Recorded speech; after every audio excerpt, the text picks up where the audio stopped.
Этим сиропом наши предки лечили многие заболевания, бронхиты, пневмонию, простуду и даже туберкулез. И как оказалось, он еще очищает легкие от никотина.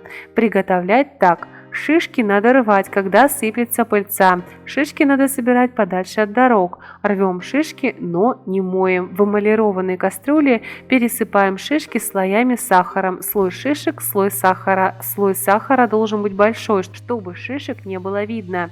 И так пересыпаем каждый слой.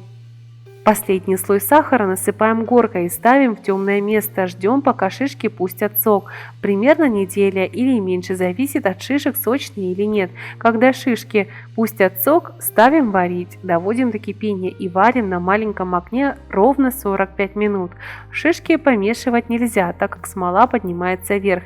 Можно аккуратно придавливать шумовкой, поставить остывать, затем берем гибкую трубочку, например, от капельницы, аккуратно опускаем на дно и разливаем в стерилизованные банки. Закатываем. Лекарство готово. Принимать 3 раза в день.